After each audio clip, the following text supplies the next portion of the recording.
Eu vou compartilhar a minha tela aqui. Já tá, eu acho que ela já está compartilhada, só que você está mostrando a tela do Hangout. Beleza, agora foi. Blockchain PHP, Gustavo Almeida, é isso aí. Tá, Pessoal, quem quiser fazer alguma pergunta, faz aí pelo chat do YouTube, tá? Eu estou por aqui, é só gritar qualquer coisa. Boa apresentação, Gustavo. tá ok. Obrigado, Anderson. Boa noite, pessoal. O meu nome é Luiz Gustavo. Vocês podem me chamar de Gustavo. Falar um pouquinho sobre mim. Eu já fiz um mestrado aqui na PUC-Rio. Meu mestrado foi na área de coleta de dados, usando PHP. Eu trabalho com PHP desde 2011. E agora eu estou tentando uma vaga no doutorado nessa área de smart contracts, que tem a ver com blockchain. E como o Anderson falou, eu apresentei uma palestra e um mini curso na PHP Conference, que foi agora em dezembro. Então, esse é o primeiro slide que toda palestra de blockchain tem que ter, que é desmistificar o que é blockchain e a diferença com Bitcoin. Então, como vocês podem ver aqui, uma imagem vale 1000 palavras, o Bitcoin é a pontinha do iceberg, tá? O Bitcoin, ele é a criptomoeda que surgiu em 2009, se eu não me engano, e o cara que inventou o Bitcoin, que ninguém sabe quem que é, ele juntou uma série de ingredientes que já existia em computação, mais especificamente falando em criptografia, e criou uma estrutura de dados que ele veio a chamar depois de blockchain, tá? E essa tecnologia também é uma tecnologia e uma estrutura de dados que permite a transacionamento com total segurança entre nós que não se conhecem. Tá? Então, o que acontece? Essa estrutura de dados, ela é uma sequência de blocos. Blockchain quer dizer cadeia de blocos.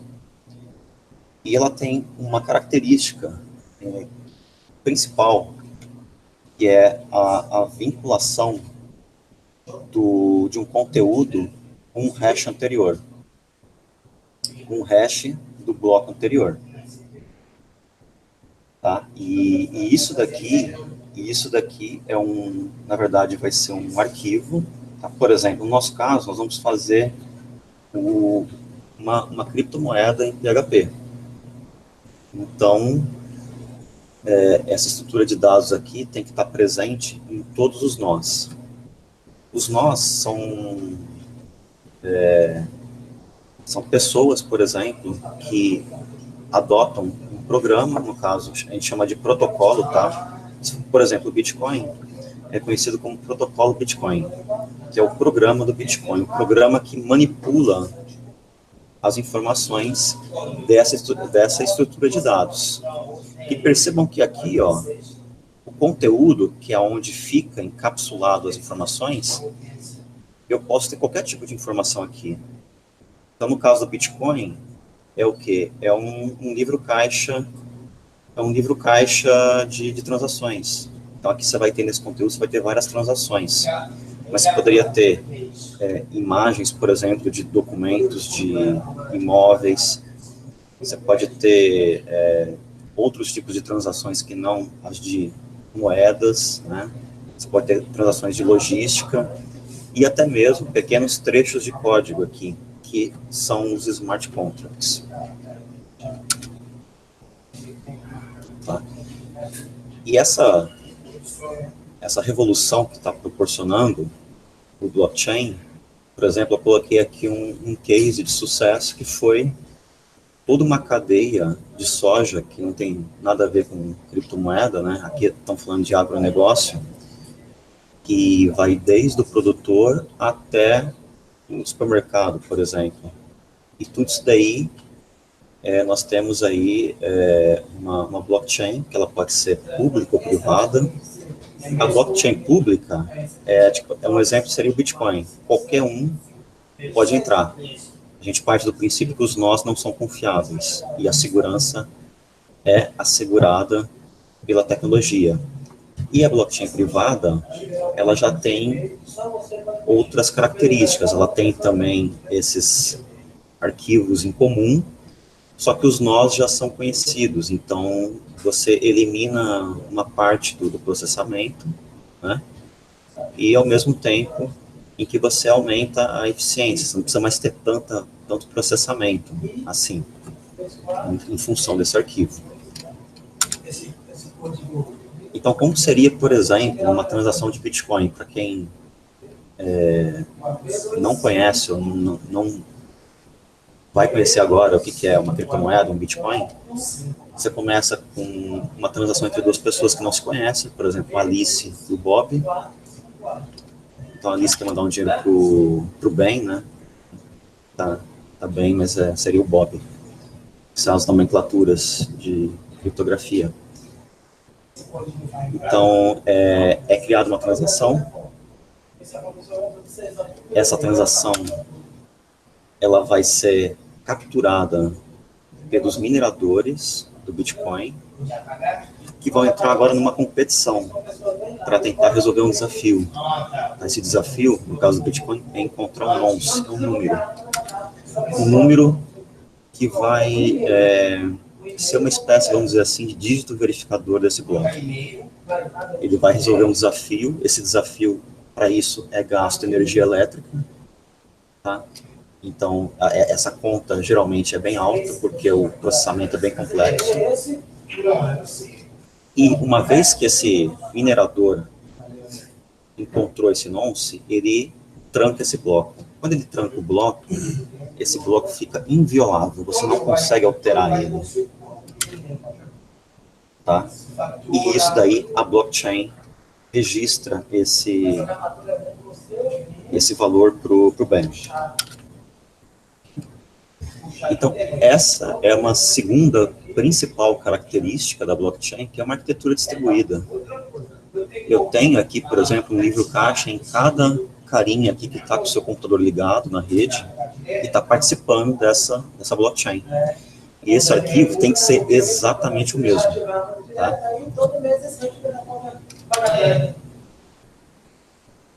Então, essas características aqui, a grande revolução do blockchain, tá? Você tem aqui características que ele resolveu, que a tecnologia resolveu problemas que na internet a gente não tinha, que era, por exemplo, questão de segurança.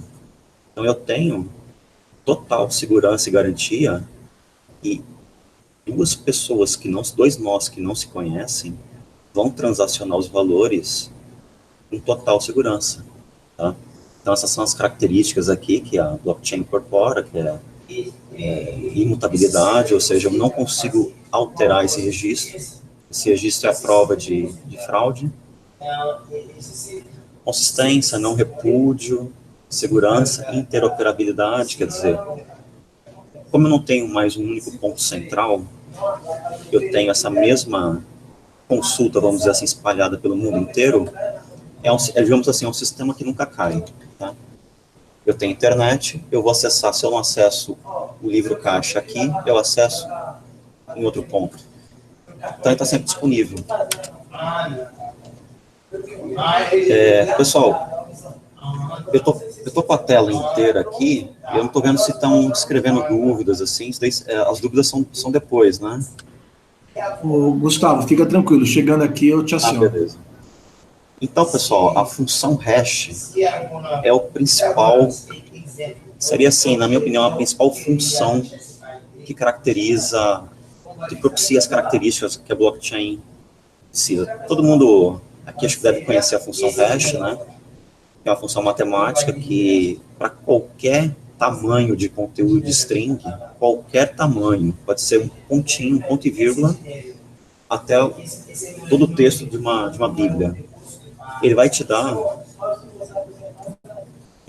dar aqui uma string de tamanho fixo, tá? E essa função, ela não é reversível. Eu não consigo, com esse número aqui, recuperar o que foi hasheado. Então, essa é uma função muito importante. No PHP nós já temos algumas funções, né, que fazem isso. A gente vai, na nossa aplicação, a gente vai estar vendo isso.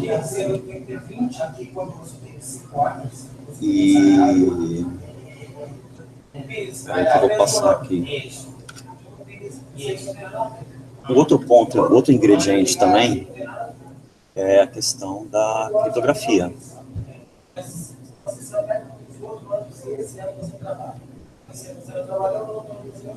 É a questão da criptografia assimétrica, tá, pessoal? Nós vamos entrar agora no conceito de transação. Por quê?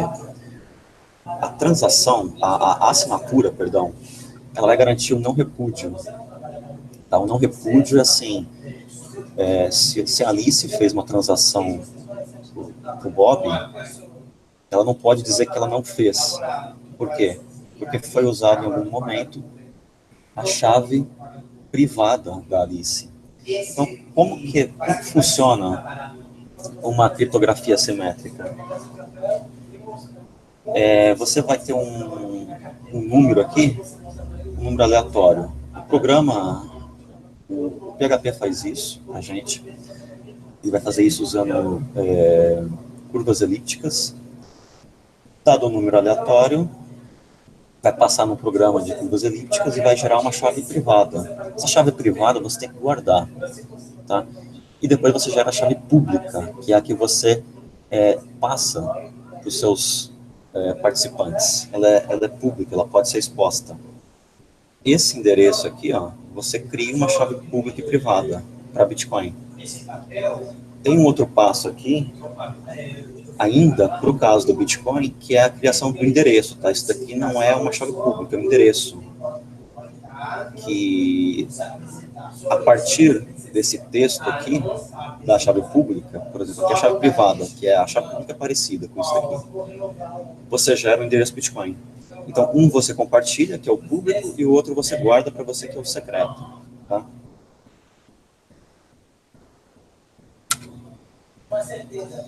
Aqui está o algoritmo que o Bitcoin usa para fazer, a partir da sua chave pública, o seu endereço Bitcoin, tá? Se eu não me engano, são 7 etapas aqui que ele faz.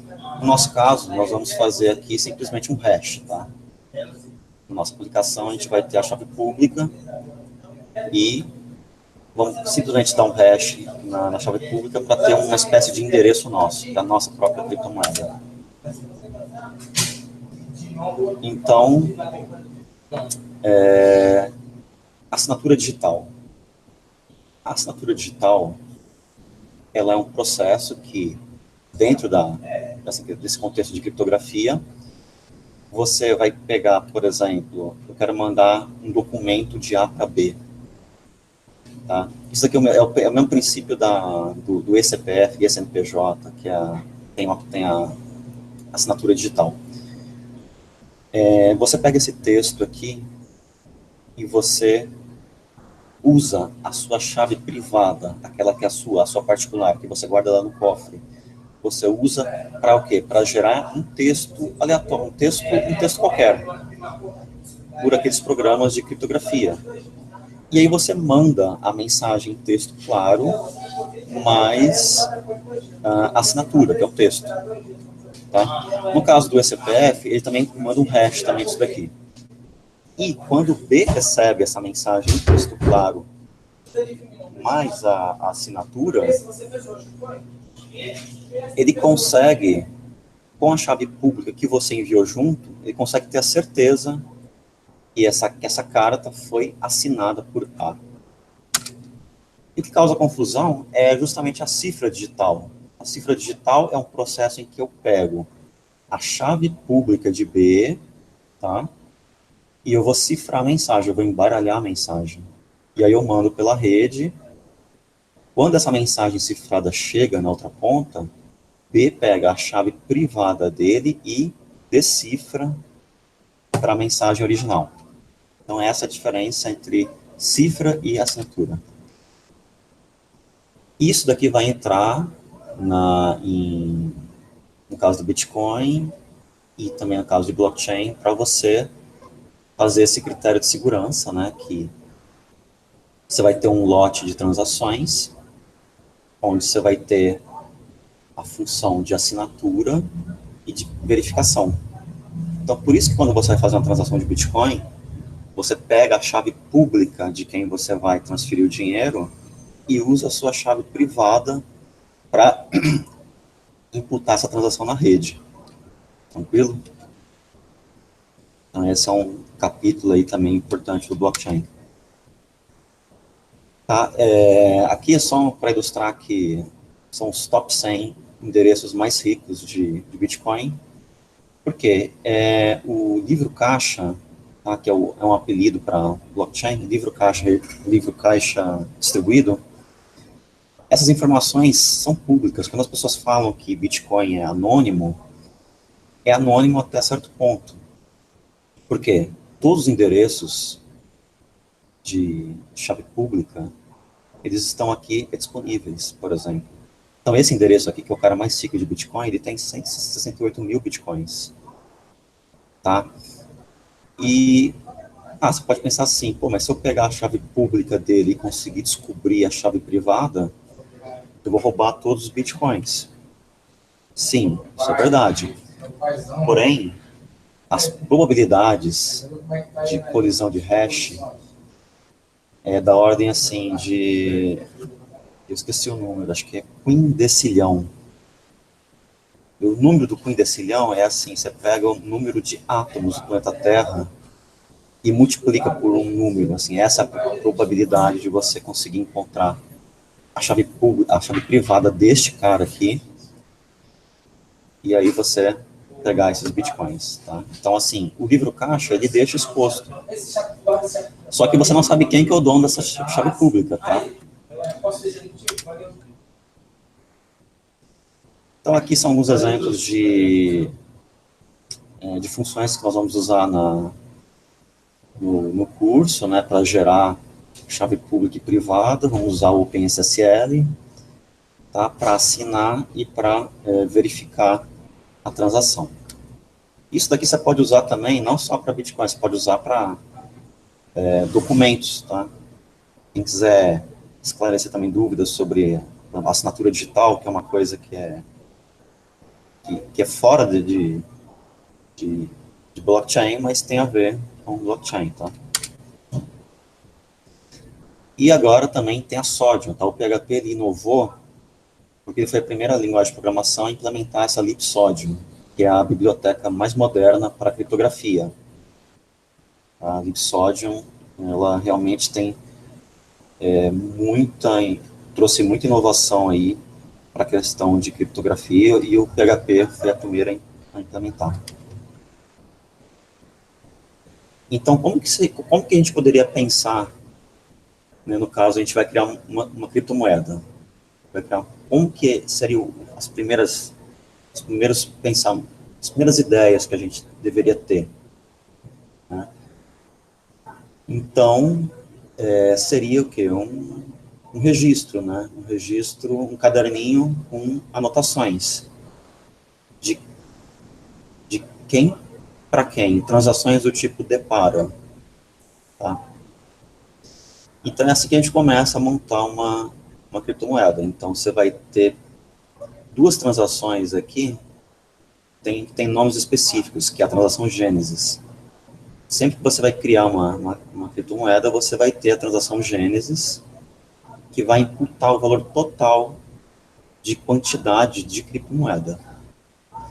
Tá? Então, a Gênesis é a primeira. Geralmente é o próprio dono da criptomoeda que faz isso. Então, nós vamos fazer isso, colocar 1000. E a partir daí, só pode entrar no livro caixa, na blockchain, se tiver transações pertinentes aqui que tem a ver com a Gênesis. É por isso que o Bitcoin, você tem que comprar de alguém que já tenha Bitcoin. E você tem que fazer parte aqui desse clubinho aqui. Então, por exemplo, a Gênesis, a transação do Gênesis mandou para o A, mandou 100. Mandou para o B, 200. Agora, então, A pode transacionar para o C, 50, tá? Esse total aqui, esse amount aqui, nunca pode passar de nem mais que 1.000 e nem menos que 1.000. Tem que ser sempre exatamente 1.000. Aí, antes que vocês perguntem dúvidas, mas o Bitcoin, a cada 10 minutos, uma pessoa que acha aquele número, o número nonce, ela ganha 12,5 Bitcoins, né? São as transações Coinbase. As transações do tipo Coinbase, que é cada rodada de 10 minutos, alguém no mundo ganha esses 12,5 Bitcoins, elas entram aqui somando. Então, tudo que você somar no Bitcoin hoje de transação da Gênesis mais todas as Coinbases, tem que dar exatamente o mesmo número. Então, essa é a primeira ideia, o esboço. Aí, nós temos algumas funções aqui já para a gente trabalhar com arquivo, né? Então, singleton vai ser a referência ao arquivo. E aí, nós vamos salvar isso no formato JSON, nossa máquina, tá? E assim a gente vai começar a fazer a criptomoeda em PHP. Gustavo, antes de você entrar nessa parte, tem uma pergunta aqui da Juliana, você pode responder, por favor? Oi, peraí, quer que eu volte na tela? Não, vou te fazer uma pergunta aqui. Oi. Qual a vantagem de usar a linguagem PHP em relação a Bitcoin Script Language? A linguagem Bitcoin, né? A linguagem do Bitcoin porque assim, nós podemos usar a linguagem PHP para fazer outras transações. Quem implementou o Bitcoin definiu que a linguagem vai ser a script Bitcoin, eu não sei se tem, eu já vi que tem também outro nome. Aí só pode, se você quiser mexer no core, no programa do Bitcoin, ela está chamando de Bitcoin Script Language. Isso. Se você quiser mexer no core do Bitcoin, você vai ter que programar em Bitcoin Script Language. Tá? Isso daí é amarrado. Quem inventou a criptomoeda define a linguagem. Agora, em PHP, nós vamos usar, por exemplo, pode usar para uma série de outras coisas. Por exemplo, automatizar o processo de transação. Fazer chamadas na API da blockchain.info. Agora, mexer no programa do Bitcoin especificamente, aí tem que ser em Bitcoin Script Language. Tá? Você pode fazer outras aplicações em PHP como qualquer outra, mas no core do Bitcoin é só o que é determinado no próprio protocolo. Tá? Tem o protocolo Bitcoin, que é o programa Bitcoin. Ela está perguntando aqui a vantagem. Na verdade, não é questão de vantagem, né? É o que é apropriado ou não apropriado, né? Não tem como você usar PHP para alterar o core do Bitcoin, tá? Não, isso é impossível. Você tem que PHP para Bitcoin é para fazer outras coisas, para fazer chamadas de API, fazer robô de arbitragem. Ele não é possível, tá? Em Bitcoin Script Language, não. Ok, então, beleza. Pessoal, quem tiver alguma outra pergunta, pode fazer por aqui. Então, a gente vai passar para a próxima etapa, tá, pessoal? Que é colocar a assinatura, e trocar o nome da lista do Bob pela chave pública correspondente. Então, você vai ter um campinho a mais aqui, que é o campo de assinatura. Então, esse campinho aqui determina exatamente que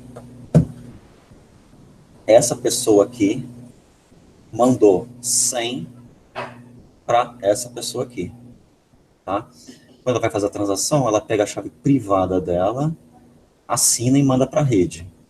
Os mineradores pegam esses lotes de transações, fazem essas verificações, porque eles ganham também um percentual também, tá, pessoal? Além da Coinbase, eles ganham um percentual por ficar toda hora validando isso. Validam e trancam isso no bloco. Tá? E aí, um novo bloco é formado. Então, essa seria a segunda etapa. E aqui nós temos também mais alguns códigos que nós vamos usar na hora ali, para fazer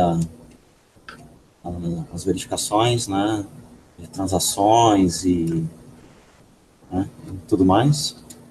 Que a gente está criando aqui, a gente está criando um array, e a gente tem um timestamp, tá, que é um outro elemento, um outro ingrediente também de blockchain.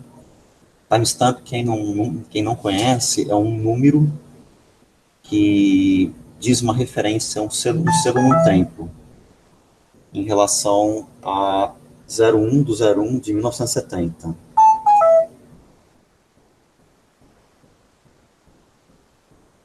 E aí você tem essa unidade, esse número aqui, entrando como informação dentro da blockchain. E aqui a assinatura, né? A assinatura, ela vem o quê?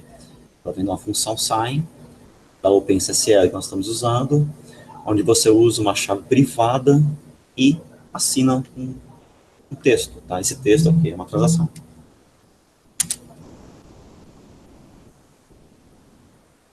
Então, em blockchain tem uma coisa chamada consenso sobre esse livro caixa distribuído, né? Então, assim, a cada rodada, as pessoas que trabalham ficam minerando Bitcoin, elas vão encontrar um número, tá? Elas vão fazer um certo esforço para encontrar esse número. Esse número é um desafio de criptografia. E esse consenso tem que estar bem alinhado. Todos os nós tem que estar falando sempre sobre o mesmo arquivo.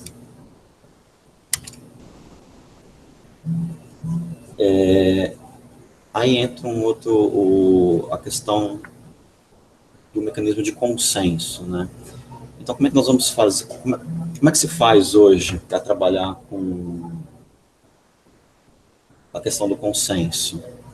Você tem o Proof of Work, prova de trabalho, e o Proof of Stake, né, que é prova de posse, não sei o que é, acho que stake é posse. Funciona assim. Para que esse nó, tá, para que a rede estabeleça um consenso, é necessário você obrigar quem entra nessa blockchain pública a fazer um certo esforço, fazer um trabalho, para não deixar de graça, tá? Você coíbe a questão de fraude. Por quê? Porque você obriga as pessoas a terem trabalho, a gastar energia elétrica, a fazer alguma coisa difícil, que é resolver esse desafio para encontrar o nonce na criptografia. E isso daqui é o que usa atualmente no Bitcoin, né? Então é o Proof of Work, é você obrigar um computador a encontrar uma agulha no palheiro. Tá? Essa agulha é o númerozinho que vai fazer parte desse bloco, como se fosse um dígito verificador.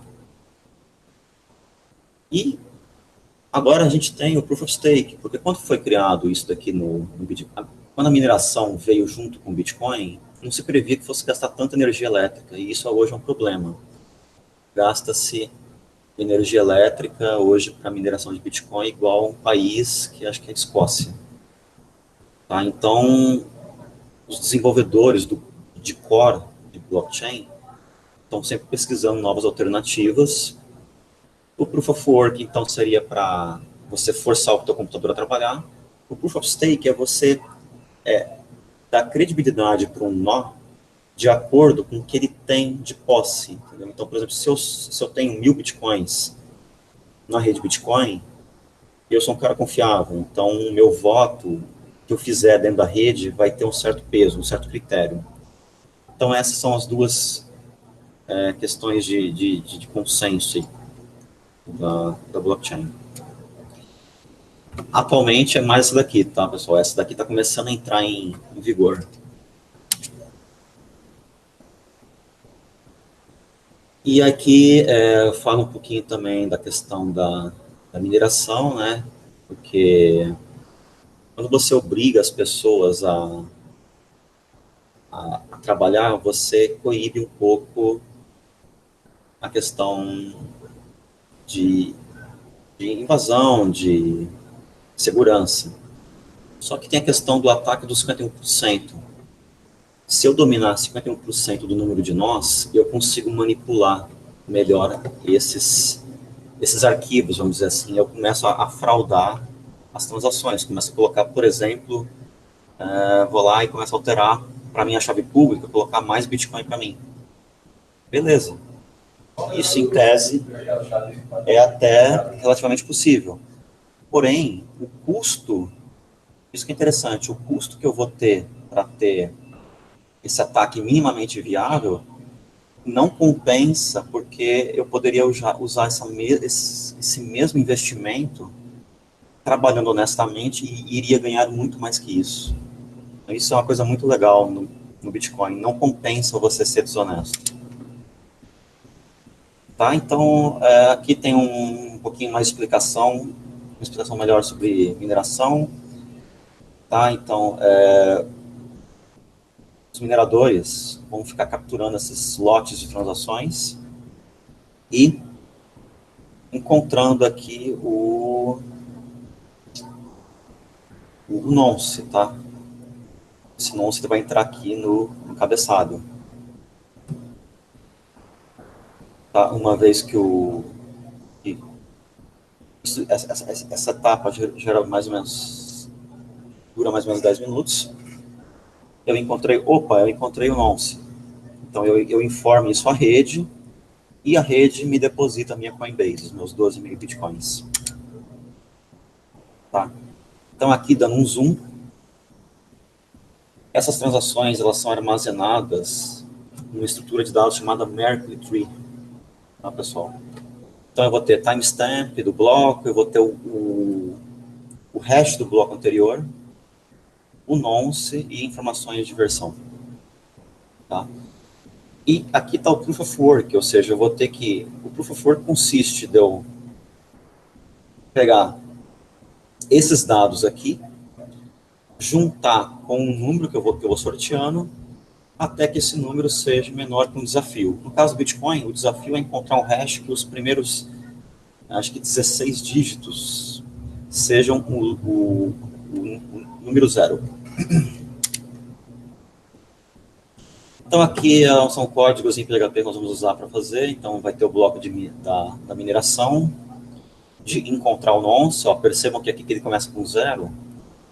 Então eu vou num loop, eu vou rodar isso daqui até encontrar um nonce válido, tá? Como que é esse nonce válido? É um nonce em que eu vou ter o hash com 4 zeros, tá? Isso é também a chamada dificuldade, tá? Existe uma questão de dificuldade também aí. Quando eu aumento isso daqui, eu faço os computadores trabalharem mais. Então aqui tem uma tradução, um texto, né, de blockchain, tá? Que foi basicamente algumas coisas que eu falei mais, digamos assim, mais formalizado. Um fato pode significar várias coisas, tá? Desde uma transação monetária até um conteúdo de documento ou até mesmo um programa de computador, que são os smart contracts. Tá? E tem os nós da rede, são os participantes dessa blockchain. E toda operação é protegida por criptografia, né? Que vai desde de hash até assinatura digital.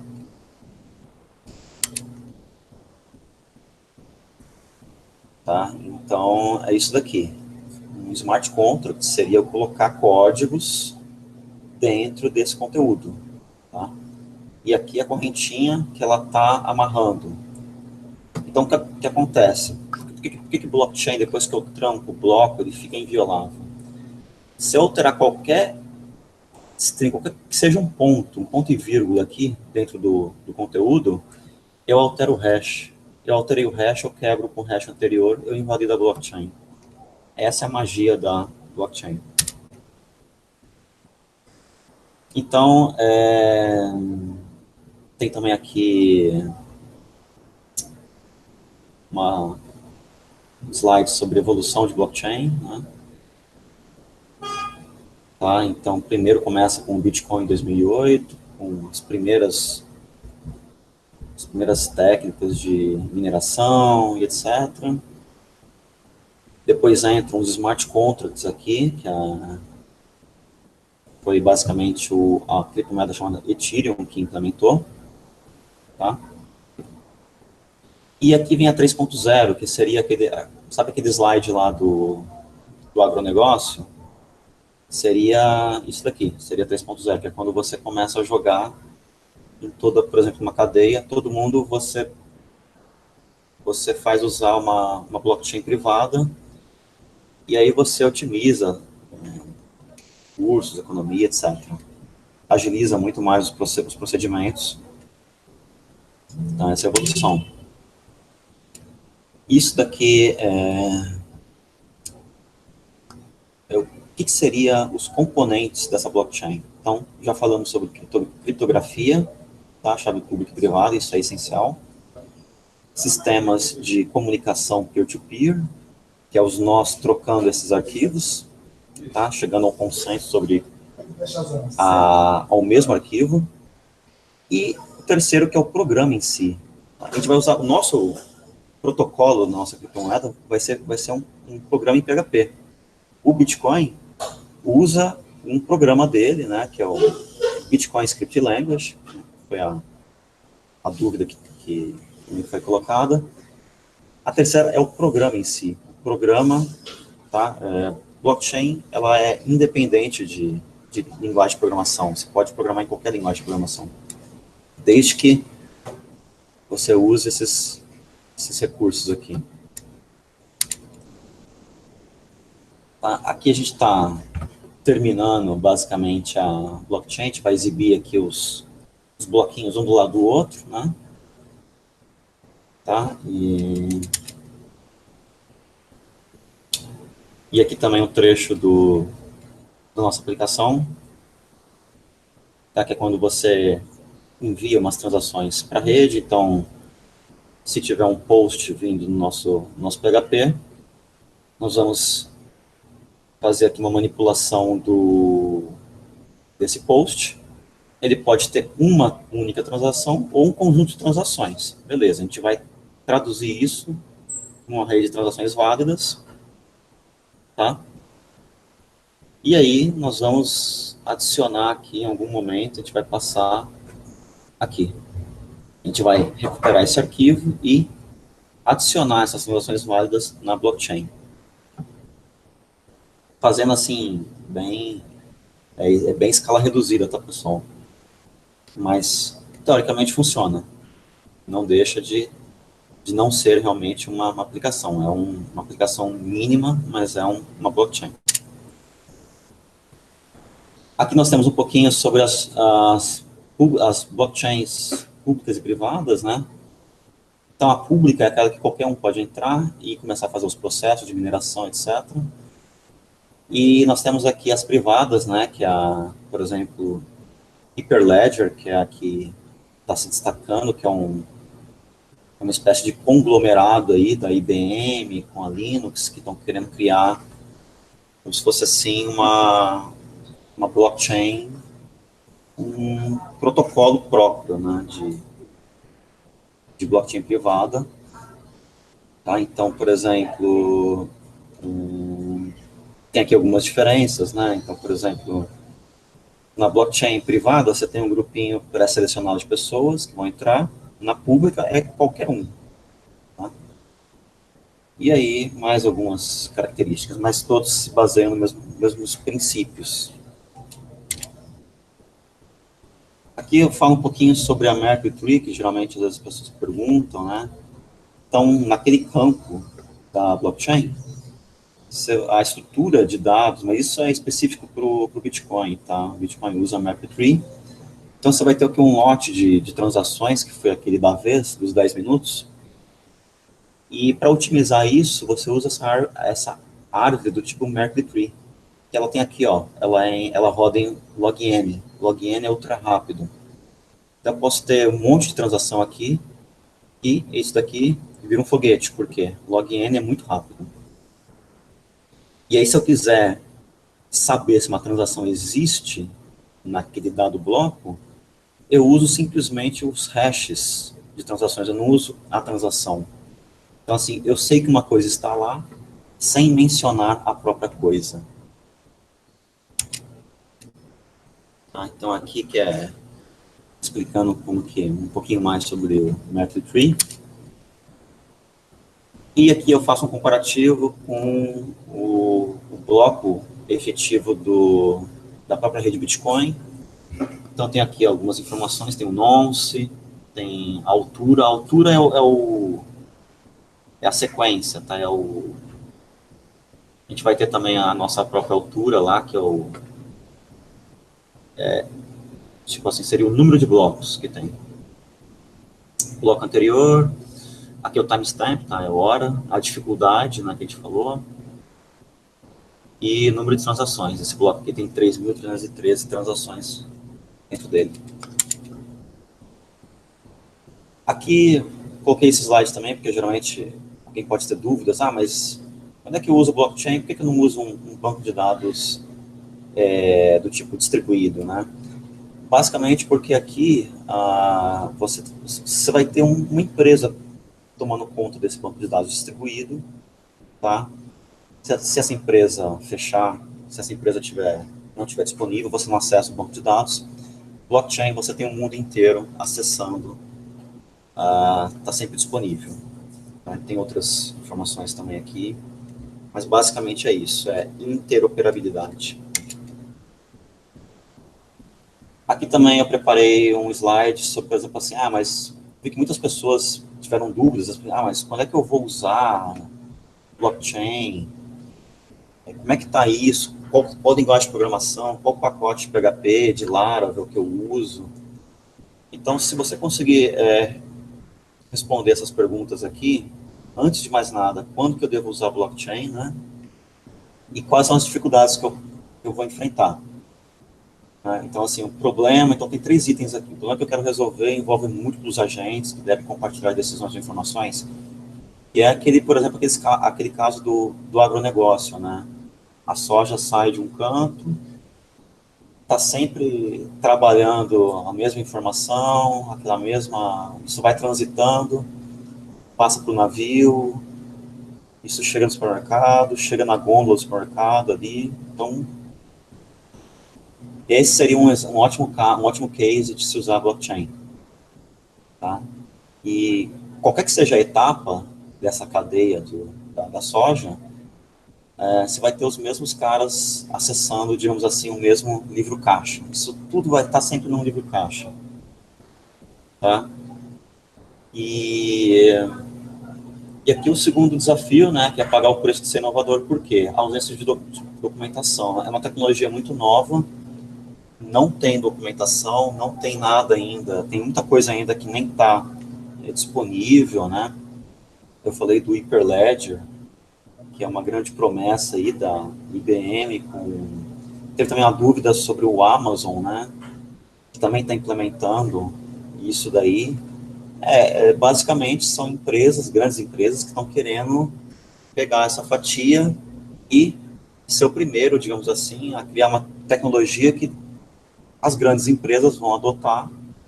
É tipo, nem a Amazon faz hospedagem de sites, ela vai querer fazer hospedagens de blockchain. E aí, você quiser implementar a sua, você contrata e paga, etc.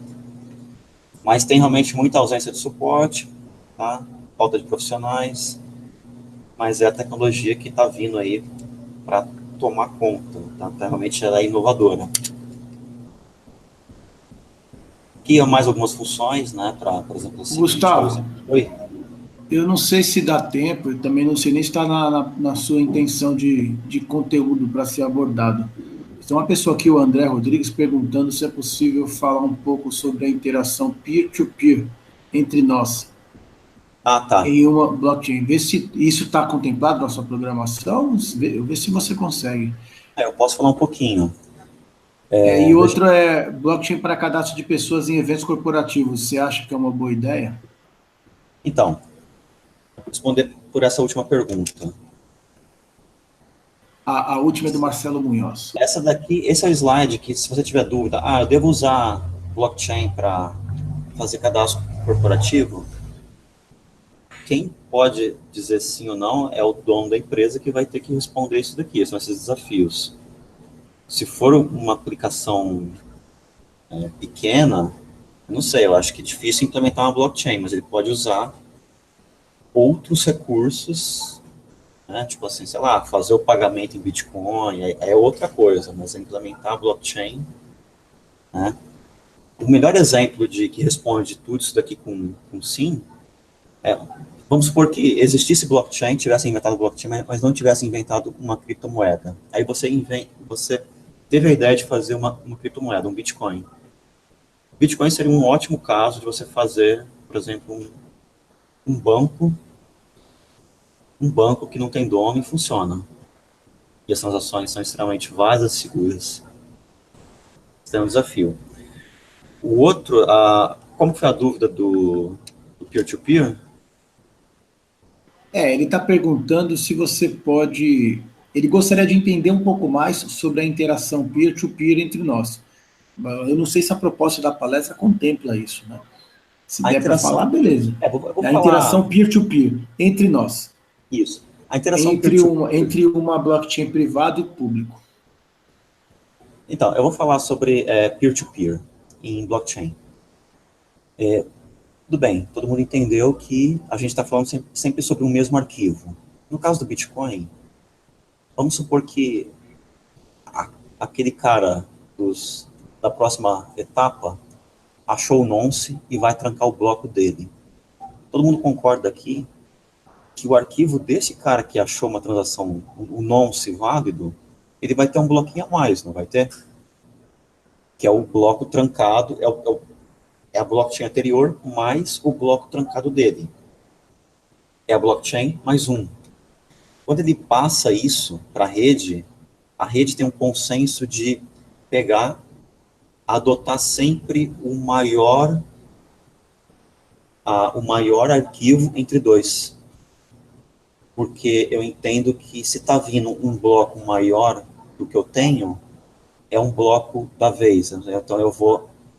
Então agora o meu arquivo, eu sou um nó.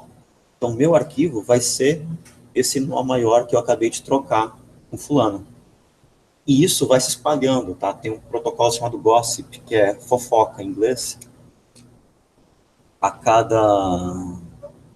Acho que... Eu não sei te dizer o número, mas a cada nó propaga para 8 nós e isso vai espalhando. É por isso que tem aquele tempo de confirmação do Bitcoin. Por exemplo, assim, eles pedem para você confirmar acho que 6 vezes. Pessoal, assim, uma outra dúvida, uma outra coisa que pode... dúvidas, assim, eu não sou super especialista em Bitcoin, tá? Eu estudo mais, assim, a parte de estrutura de dados da blockchain. Eu conheço Bitcoin, mas não muito a fundo. Mas eu posso tirar várias dúvidas também. Então, o Synchronous, o peer-to-peer é assim, quem tiver o maior... Se eu estou recebendo, se eu estou trocando arquivos com os nós, e eu recebo um maior, eu adoto esse e passo para frente. Acho que respondeu, né? E outra dúvida também sobre peer-to-peer é como é que eu acho o endereço dos nós. Tá? Porque alguém tem que ter uma lista, né? E o Bitcoin tem tem 5 endereços de DNS, que é onde quem se conecta fica, digamos assim, registrado, entendeu? É a lista do Bitcoin. Então, você tem aí, acho que uns 5 ou 6 endereços de DNS que o Bitcoin usa especificamente para manter, digamos assim, a tabela de quem está logado, de quem está online, vamos dizer assim. E aí quem está online fica trocando arquivos. Tá? E isso daqui, quem quiser se aprofundar mais em teoria de computação, tem o problema dos generais bizantinos, tá? Que é um problema de computação que foi resolvido com Bitcoin, e que, para ter consenso aqui, tá? Isso aqui fica como tarefa, lição de casa, vocês vão ver que o Bitcoin, com a mineração, ele resolveu esse problema. Tá? A maneira que eu tenho de, numa rede que eu não conheço as pessoas, eu conseguir obter um consenso.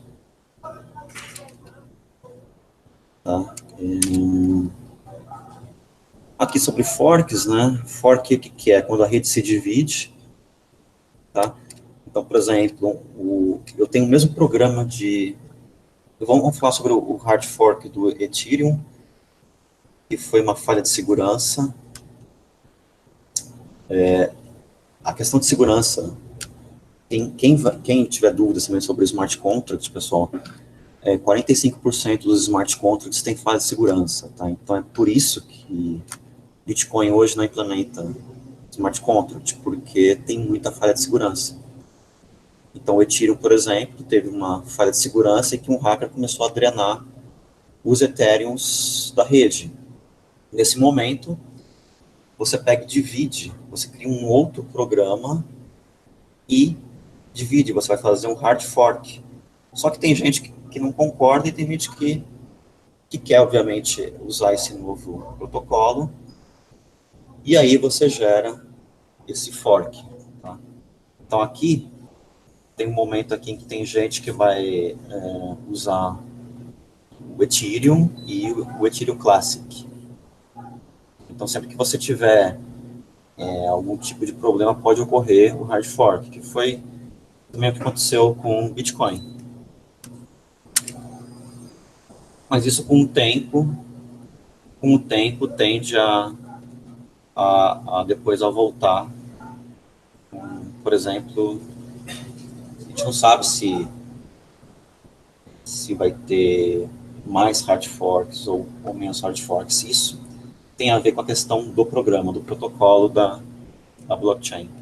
Ô, Gustavo, Oi. o André, a mesma pessoa que falou a pergunta lá do peer-to-peer, ele pergunta aqui se em termos de rede é via IP e portas, e essas portas seriam dedicadas no caso do bloco público. Pelo que eu estudei de Bitcoin, sim, IP, porta.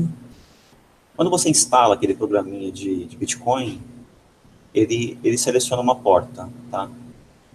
Sim, é IP, porta e... É isso, IP, porta, né? Ele pergunta, em termos de rede é via IP e portas, e essas portas seriam dedicadas no caso do bloco público. Ele está fazendo uma pergunta. Isso, porta dedicada. Eu não lembro qual que é a porta, por exemplo, do Bitcoin, mas sim, não é a porta 80, tá? Porque assim, você tem que baixar um programinha. Tanto o Ethereum quanto o Bitcoin, você baixa um programinha.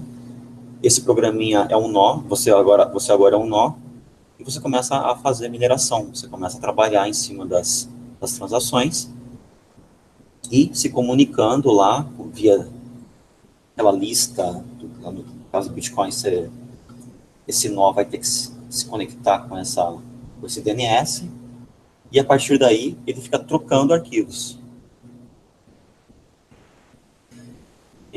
Bom, então estamos chegando aqui ao final da palestra. Esse slide aqui representa assim, uma divisão entre a Web 2.0 e a Web 3.0, tá? Das Distributed Apps, aplicações distribuídas, que foi o que a blockchain proporcionou. Tá? A gente tem aqui antes a Web 1.0, que era quando, talvez, não sei se todo mundo aqui tem idade, né, que já tem entrado na internet a partir do ano 2000, que é quando tinha aqueles GIFs animados, aquela coisa. Aí vai evoluindo, foi para 2.0, e agora nós estamos nas 3.0. O que seria essa Web 3.0? Quando você usa, por exemplo, a tecnologia blockchain para rodar uma aplicação.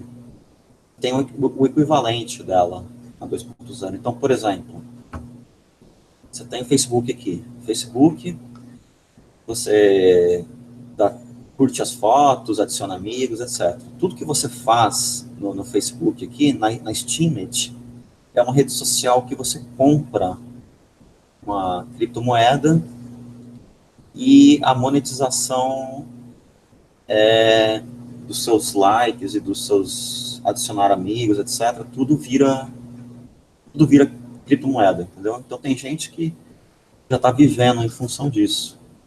A pessoa coloca vídeo na Steemit e o que ela ganha de visualização e de like, isso se converte, se monetiza para ela. Depois ela troca o Steemit por dólar ou por Bitcoin e assim vai. Então cada uma aqui tem o seu equivalente, tá? Então tem várias aqui que já estão surgindo. Então é isso, pessoal. Agora eu vou voltar aqui, Anderson, para a tela, tá? Tranquilo, olha, tem uma pergunta aqui, se o Bitcoin Core utiliza geralmente a porta 8333. Eu nem sei se é uma pergunta ou se é uma afirmação. É uma resposta, está falando que o Bitcoin Core usa 8333. Ok, obrigado, Roberto. Pessoal, a gente está no limite do horário. Alguém tem alguma dúvida? Alguém quer colocar alguma pergunta? Beleza, o Roberto estava afirmando, é isso mesmo. O Luiz, ou Gustavo, você quer fazer alguma consideração? Eu vou aproveitar aqui para mostrar para os participantes aqui da palestra. Eu já tinha feito uma pequena introdução no início, mas é o seguinte, a Tempo Real Eventos, junto com o Gustavo, a gente está montando a segunda turma de blockchain. Nós já fizemos uma, é um treinamento de 8 horas, aqui está o site, né? Você pode conhecer direitinho a programação no site da Tempo Real Eventos. O que é o treinamento? É um treinamento de 8 horas, ele pode ser no formato presencial. Se for presencial, é na cidade de São Paulo. Acontece em um sábado, se for presencial. E se for online, pode ser durante a semana, à noite, geralmente 4 noites, é um curso de 8 horas, então segunda, terça, quarta e quinta, 2 horas por noite, das 8 às 10. Ou 2 sábados, das 9 à 1 da tarde. O curso ele é online, mas ele é ao vivo, tá? Ou seja, você precisa se conectar junto com o Gustavo lá. Então, o que o curso fala? Introdução a blockchain versus Bitcoin, estrutura de dados, arquitetura distribuída, criptografia, hash, chaves públicas, privadas, assinaturas, consenso e mineração, P2P, broadcast, finalizando um protótipo. Gustavo, o que é esse protótipo que você ensina as pessoas a fazerem no curso de um dia? Legal. O protótipo é uma aplicação que nós vamos criar uma criptomoeda em PHP, tá? E a partir daí as pessoas podem... Isso é uma blockchain, tá? A estrutura de dados vai ser do tipo blockchain, usando todos esses conceitos que eu mostrei na palestra, e vai abordar todas essas questões de criptografia e, teoricamente, uma aplicação, é uma espécie de Bitcoin em menor escala, né? Nós vamos ter um livro caixa registrador. Você vai somando ali as suas transações, para quem que você está passando o dinheiro. Cada um vai ter o seu programa. Então, pessoal, a proposta do curso é a seguinte, seja ele presencial ou online. Após o término do treinamento, você vai dar os seus primeiros passos no blockchain com PHP, compreender melhor a arquitetura e a estrutura de dados que representa a blockchain e a smart contracts, e assim poder avaliar e projetar, por exemplo, uma criptomoeda. Você vai sair do treinamento dessa forma, e o que a gente costuma sempre dizer, você vai ter reduzida significativamente a curva de aprendizado sobre o assunto blockchain. Esse daí Gustavo também, está se dedicando faz tempo em relação a isso, estudando muito, então você está adquirindo todo o conhecimento do Gustavo. Oi, Gustavo. E o Anderson, e também o curso também é interessante para quem é investidor de criptomoeda, para poder avaliar, por exemplo, as criptomoedas que essa pessoa está investindo, né? Porque a criptomoeda, qualquer uma que seja, ela é baseada em blockchain. Então, com isso, ele já vai poder, por exemplo, saber qual que tem mais potencial de crescer ou de fechar, entendeu? Então, é uma área que tem muita assim, Demanda. muita demanda, muita gente que investe, os traders, né? Uhum. Tem muito trader que compra e vende criptomoeda, mas sem conhecer o que está comprando e vendendo. É um curso que acho que vale a pena a pessoa que é trader Legal. também fazer. Pessoal, então assim, é uma turma que está em formação, tá? Pode ser presencial ou online. Para quem entra na turma em formação, o valor do treinamento, varia de 199 a 229. É um treinamento de 8 horas. Pode ser presencial ou à distância. 199 através de depósito e 229 através de pagamento, através de cartão de crédito. Quem entra nessa hora não sabe quando vai ser a data do evento. A gente precisa juntar aí umas 15, 20 pessoas, aí a gente liga para esses 15, 20, olha, vai ser no dia tal. Aí quem puder participar, acerta esse valor aqui, que é o menorzinho, é o do lote em turno de informação. Você pensa assim, eu prefiro participar, é só entrar quando o curso já tiver uma data definida, né? Aí você entra no lote 1. O lote 1 já aumenta para 249. E se você quiser participar quando bem em cima da data mesmo do evento, se inscrevendo tipo uma semana antes, você paga R$100 a mais, 299. Então a vantagem é que você a vantagem que a gente oferece é assim: manifeste o seu interesse o quanto antes, que você vai pagar bem menos. E a gente trabalha com uma margem de 15, no máximo 20 participantes. A turma não vai ficar lotada. Essa é o máximo.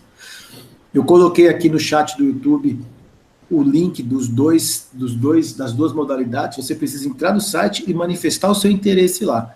E esperar, né? Então, por exemplo, eu já posso afirmar que a próxima turma não vai ser daqui a 15 dias, não vai ser daqui a 20 dias. Vai ser depois do carnaval. Provavelmente o primeiro sábado depois do carnaval, se for de sábado, em São Paulo, vai depender também da agenda do Gustavo. Então, você tem aí praticamente uns 40 dias para se programar. Deixa eu ver se tem alguma outra pergunta aqui, Gustavo, para a gente já encerrar. Eu acho que tem sim. Dá tempo, tá? Vamos fazer mais essa pergunta aqui. Uhum. Ele está perguntando aqui, se no curso teremos um exemplo prático de utilização de smart contracts com o PHP. Pelo que ele observou, o PHP faria o resultado do back-end, é isso? Isso. Eu vou mostrar eu posso mostrar uma aplicação de smart contract, que é a que eu inclusive usei na PHP Conference, mas a gente não vai trabalhar em cima disso, tá? Mas eu posso mostrar. Quem fez a pergunta foi o Celso Ricardo. Quem fez a pergunta foi o Celso Ricardo. Bom, eu acho que é isso. Você tem alguma consideração final para fazer, Gustavo? Não, isso daí. Já fiz as considerações e estou muito feliz aí de poder contribuir com a comunidade. Pessoal, obrigado pela participação de todos. Gustavo, obrigado também. Obrigado, Anderson. A gente ministrou aí uma palestrinha para que vocês tenham ideia do que se trata, da proposta da Tempo Real Eventos para esse curso de 8 horas. Esperamos que você possa participar dessa turma de 8 horas. Se você tiver alguma dúvida, você pode mandar alguma dúvida adicional que a gente não conseguiu responder aqui.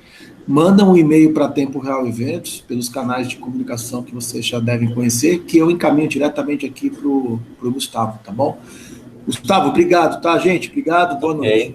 Obrigado, Anderson. Valeu, boa noite. Boa noite, pessoal. Até mais.